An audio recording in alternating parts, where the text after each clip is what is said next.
ये कहानी बारबरा नाम की एक जवान लड़की की है जो सिलाई का काम करती है। बारबरा अपनी माँ के मौत के बाद अकेली रहती है और अपनी माँ की सिलाई की दुकान चलाती है और आज उसे एक ग्राहक के घर जाना है जो कि एक विधवा औरत है जो आज 5 साल बाद दोबारा शादी करने जा रही है। बारबरा उससे मिलने अपनी छोटी सी कार लेकर एक लंबा पुल पार करती हुई आखिरकार उस विधवा औरत के घर पहुंच जाती है।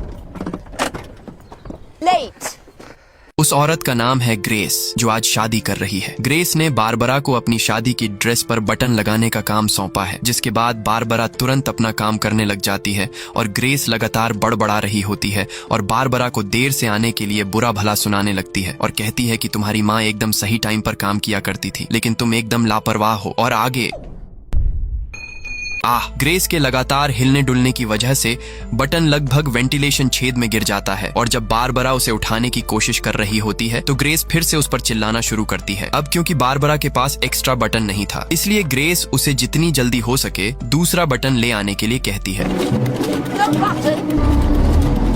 जब बारबरा जंगल से गुजर रही होती है तो वो सड़क के बीचों बीच दुर्घटना हुई 2 मोटरसाइकिलों को देखती है। वहाँ कुछ ड्रग्स के पैकेट और 2 पिस्तौलें भी पड़ी थीं, जिसके बाद वो कार को थोड़ी आगे रोक देती है और देखती है कि 2 मोटरसाइकिल सवार आदमी जिनकी दुर्घटना हुई है वो अभी भी जिंदा हैं और एक सूटकेस के लिए लड़ रहे हैं जिसके अंदर पैसा है। पर यहीं पर बारबरा को एक सही फैसला लेना है जो उसका फ्यूचर तय करेगा। इसके बाद पता नहीं बारबरा क्या प्लान बना रही होती है। वो अपने धागे का डिब्बा खोलती है और उसमें से 2 धागे निकालती है जिसे वो दोनों अनजान आदमियों की ओर खींचती है। चोट लगने की वजह से वो दोनों आदमी उठ नहीं पाते और केवल हैरान होकर बारबरा को देखते रहते हैं। और अंदाजा लगाइए कि बारबरा आखिर कर क्या रही है।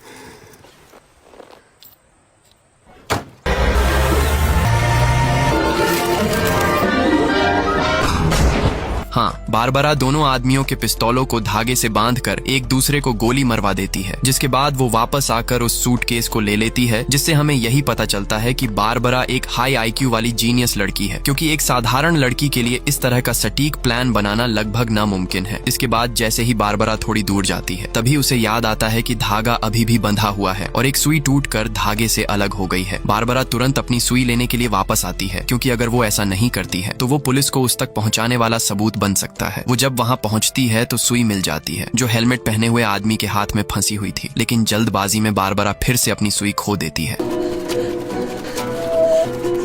लेकिन तभी वो देखती है कि हेलमेट वाला आदमी अभी भी जिंदा है, जिसके बाद कोई और रास्ता न दिखने पर सबसे पहले वो घटना स्थल से सभी सबूत साफ करती है और उस हेलमेट पहने हुए आदमी को घर ले आती है और दूसरे मरे हुए आदमी को वहीं छोड़ देती है। इसके बाद अपने घर पहुंचने पर बारबरा तुरंत हेलमेट पहने हुए आदमी को अंदर खींचती हुई लाती है और फिर से प्लानिंग के साथ उस आदमी को बांधने लगती है, जिसके बाद बारबरा उसे खींचती हुई छत पर छुपा देती है जब तक कि वो उसे खत्म करने का तरीका नहीं ढूंढ लेती। लेकिन तभी काफी लेट होने की वजह से ग्रेस खुद बटन लेने आ जाती है। बारबरा उससे माफी मांगती है और फटाफट उसके ड्रेस में बटन लगा देती है। फिर अपना काम निपटाने के बाद बारबरा वापस अंदर आती है ताकि हेलमेट वाले आदमी से निपट सके। वो हेलमेट वाला आदमी आखिरकार बताता है कि असल में हुआ क्या था। वो और उसका साथी जो मर चुका है वो ड्रग्स का लेन देन कर रहे थे। हेलमेट वाला खरीदार था और दूसरा आदमी बेचने वाला था, लेकिन दूसरा आदमी उस सूटकेस को लेकर भागने की कोशिश कर रहा था, जिसके बाद हेलमेट वाले ने उसका पीछा किया और दोनों के बीच गोलीबारी हुई और उनका एक्सीडेंट हो गया। वो हेलमेट वाला आदमी बारबरा को जो उसने किया है उसके लिए चेतावनी देता है कि अब वो भी इस चीज में फंस गई है, क्योंकि उसे पता नहीं कि दूसरे आदमी का पिता एक जालिम और अत्याचारी ड्रग लॉर्ड है और अगर उसका पिता घटना स्थल पर आता है और देखता है कि उसका बेटा मर चुका है तो वो न केवल उसके बल्कि बारबरा के पीछे भी हाथ धोकर पड़ जाएगा। ये सुनकर बारबरा भागने का सोचती है, लेकिन इसके लिए उसे अपनी माँ की आखिरी निशानी यानी कि उसका घर उसे छोड़ना पड़ेगा, जो वो नहीं चाहती। इसलिए वो उस ड्रग लॉर्ड का सामना करने के लिए बारबरा अपने दिमाग का इस्तेमाल करके तैयारी करती है और केवल सुई और धागे की मदद से वो हेलमेट वाले आदमी और उस ड्रग लॉर्ड को खत्म करने के लिए एक जाल बनाती है और एक पिस्तौल लटका देती है। ये सब पूरा करने के बाद बारबरा बस ड्रग लॉर्ड के आने का इंतजार करते हुए मेज के पीछे छिप जाती है। तभी उसके घर के बाहर एक कार आकर रुकती है। बारबरा डरी सहमी खुद को शांत रखती है और वो आदमी हाथ में पिस्तौल लिए घर में घुसता है, लेकिन जब वो आदमी अंदर आता है तो बारबरा को उन दोनों को एक दूसरे को मारने का प्लान फेल हो जाता है, क्योंकि हेलमेट वाले आदमी की पिस्तौल में गोली ही नहीं थी। जिसके बाद बारबरा ड्रग लॉर्ड से बचने के लिए तुरंत घर के पीछे से जंगल में भाग जाती है। लेकिन बदकिस्मती से ड्रग लॉर्ड बारबरा के पैर में गोली मार देता है, जिसकी वजह से वो चल नहीं पाती। उसे पता नहीं कि जो फैसला उसने शुरू में लिया था उसका नतीजा बस मौत है, और होता भी ऐसा ही है। वो ड्रग लॉर्ड बारबरा का गला घोंट कर उसे मार देता है। बारबरा को खत्म करने के बाद ड्रग लॉर्ड सूटकेस में से सारा पैसा निकालने लगता है, लेकिन जब आखिरी नोट बचता है तो वो देखता है कि उसके नीचे सेंसर लगा है, यानी अगर वो आखिरी नोट उठाता है तो वो सूटकेस ब्लास्ट कर जाएगा। इसलिए वो आखिरी नोट छोड़कर वहां से चला जाता है। अब मान लीजिए कि अगर बारबरा ने गलत रास्ते की जगह सही रास्ता चुना होता तो क्या होता। आइए एक साथ फ्लैशबैक में चलते हैं। ठीक उसी पल में जब बारबरा ये सोच रही थी कि उसे कौन सा फैसला लेना चाहिए, ईमानदारी का या बेईमानी का, और बारबरा इस बार दूसरा ऑप्शन चुनती है और इस घटना की सूचना पुलिस को देती है। इसके थोड़ी देर बाद केवल एक बूढ़ी महिला पुलिस ऑफिसर आती है। बताओ ये बुढ़िया क्या ही गुंडों को पकड़े। खैर, जांच करने के बाद उस महिला ऑफिसर को पता चला कि वो दोनों लोग अभी भी जिंदा हैं, लेकिन उसे शक होता है कि कुछ गायब है। इसके बाद वो बारबरा के पास आती है और उसे कार का बोनट खोलने के लिए कहती है, लेकिन उसे वहाँ कुछ नहीं मिलता। फिर वो कार के पीछे वाली डिक्की से एक पैसे से भरा हुआ सूटकेस बरामद करती है। नतीजा, बारबरा अब पुलिस स्टेशन में है, उन्हीं दो अजनबियों के साथ जिनका एक्सीडेंट हुआ था। इसके बाद जब वो महिला ऑफिसर पूछती है कि वहाँ क्या हुआ था, तो दूसरा आदमी जवाब देता है कि ये जरूरी नहीं है, जरूरी ये है कि उसके जालिम पिता के यहाँ आने से पहले उन सभी को यहाँ से निकल जाना चाहिए। लेकिन वो उसकी चेतावनी को नजरअंदाज करती है और ग्रेस और उसके मंगेतर की शादी पर ज्यादा ध्यान देती है, जो ठीक बगल के कमरे में हो रही है, और उसे ही उनकी शादी रजिस्टर करनी है। इसलिए वो पहले शादी रजिस्टर करने चली जाती है। बारबरा को अब पता चलता है कि वो बच नहीं पाएगी, इसलिए वो भागने का तरीका सोचने लगती है, और तभी उसकी नजर मेज पर रखी हथकड़ी की चाबी पर जाती है, और यहीं पर वो अपने दिमाग का इस्तेमाल करती है और उस हेलमेट वाले आदमी से मेज पर रखी चाबी तक पहुंचने के लिए मदद मांगती है, और फिर से अपने सुई धागे की बॉक्स को खोलकर कुछ प्लान करने लगती है। खुद ही देख लो। सब कुछ होने के बाद वो हेलमेट वाले आदमी बारबरा को अपनी बेल्ट और जूते का फीता देता है जो उसने मांगा था, ताकि वो उस चाबी को उसमें फंसा सके। इसके बाद कई बार कोशिश करने के बाद हेलमेट वाला आदमी आखिरकार बेल्ट को चाबी के पास फेंकने में कामयाब हो जाता है, और अब बारबरा की बारी है। हाँ, बारबरा एक ही बार में सुई से सही निशाना लगाती है, जिसके बाद वो हेलमेट वाला आदमी धीरे धीरे उसे अपनी ओर खींचने लगता है। आप लोगों को क्या लग रहा है वो कामयाब हो पाएंगे? उसी समय बगल के कमरे में ग्रेस, जो अपनी ड्रेस से जूझ रही होती है, क्योंकि बारबरा ने जल्दबाजी में बटन सही से नहीं लगाया था, और ग्रेस ने उसे जैसे तैसे सेफ्टी पिन की मदद से अटका रखा था, लेकिन वो पिन के बार बार चुभने की वजह से खुद ही हंगामा करने लगती है। तभी उस महिला ऑफिसर को बारबरा याद आती है, जो बगल के कमरे में है, जिसके पास उसने सुई धागे का बॉक्स देखा था, और इस तरफ का सीन खुद देख लो। हाँ, बारबरा और हेलमेट वाले आदमी का चाबी लेने का प्लान फेल हो जाता है, और वो महिला ऑफिसर बारबरा को बगल के कमरे में ग्रेस का बटन लगाने के लिए ले जाती है। ग्रेस उसे देखते ही उस पे चिल्लाने लगती है। बारबरा चुपचाप उसका बटन लगाती है। इसके बाद बारबरा को वापस उसकी सीट पर भेज दिया जाता है, और इस बार महिला ऑफिसर ने चाबी को एक कपड़े के हैंगर पर लटका दिया है, जिसके बाद वो लोग वही तरीका इस्तेमाल करते हैं। लेकिन इस बार मुश्किल थोड़ी ज्यादा थी। वो हेलमेट वाला आदमी आखिरकार अपनी बेल्ट को सही निशाने पर फेंकने में कामयाब होता है, और अब बारबरा की बारी है, जो सुई को चाबी के छेद में फंसा देती है, जिसके बाद हेलमेट वाला आदमी आखिरकार चाबी को पा लेता है। लेकिन वो यहाँ केवल खुद की हथकड़ी खोलता है, और हथकड़ी की चाबी को ऐसी जगह फेंक देता है जहाँ कोई देख न सके, और सूटकेस लेकर भाग जाता है। हार न मानते हुए बारबरा भागने का एक और प्लान बनाती है, और इस बार वो पास में रखे सीसीटीवी कैमरे के तार का इस्तेमाल करती है और उस तार को एक्सटेंशन बोर्ड से जोड़ने की कोशिश करती है। लेकिन ठीक उसी वक्त बाहर एक कार आकर रुकती है, यानी ड्रग लॉर्ड आ चुका है, और वो सबसे पहले दूसरे रूम में जाता है। तभी वो महिला ऑफिसर उस पे गुस्सा हो जाती है और अपना पिस्तौल निकालने लगती है, और आगे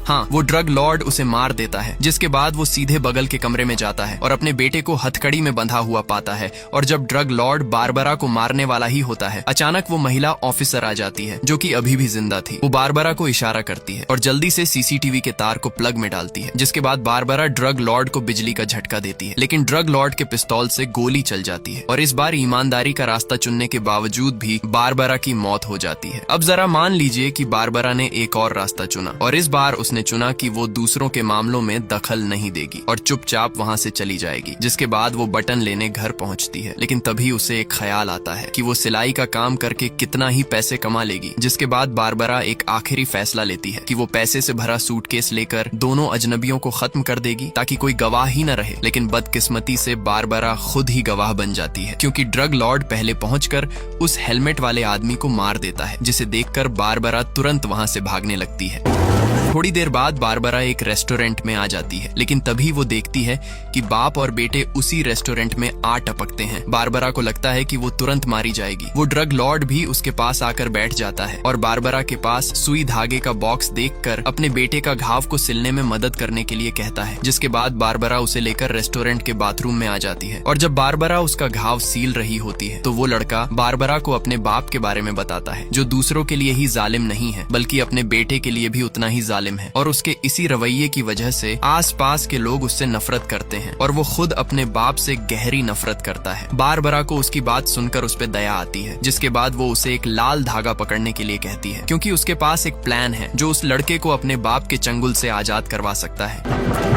बारबरा अपना प्लान समझाने और उसका घाव सिलने के बाद बाथरूम से बाहर आती है। इसके बाद वो ड्रग लॉर्ड बारबरा से पूछता है कि वो क्यों भाग रही थी। बारबरा कहती है कि वो डर गई थी। फिर वो ड्रग लॉर्ड अपने बेटे की लापरवाही पर चिल्लाने लगता है और इसी बीच बारबरा अपना जाल बिछा रही होती है और उस लड़के के हाथ में रखे लाल धागे को खींचती है और उस ड्रग लॉर्ड के पिस्तौल पर लपेट देती है। फिर बारबरा एक नीला धागा निकालती है और अपना बॉक्स खोलकर यो यो हनी सिंह के गाने बजाती है और नाचने लग जाती है। वो ये सब केवल ड्रग लॉर्ड का ध्यान भटकाने के लिए कर रही होती है और नीले धागे को अलग अलग जगह से लपेट देती है। जिसके बाद बारबरा उस लड़के को नीला धागा भी पकड़ा देती है, लेकिन उसी समय ग्रेस वहाँ आ जाती है जो काफी गुस्से में थी और बारबरा को जल्दी से बटन लगाने के लिए कहती है और बारबरा को बटन लगाने के लिए तुरंत बाहर ले आती है। अंदर वो ड्रग लॉर्ड अपना जालिम रूप दिखाना शुरू करता है और अपने बेटे को एक बहुत ही मुश्किल फैसला लेने के लिए मजबूर करता है कि या तो वो बारबरा को अपने हाथों से मार डाले या चाकू से खुद को मार डाले। इधर बाहर ग्रेस का काम निपटाने के बाद बारबरा उस लड़के को इशारा देती है और आगे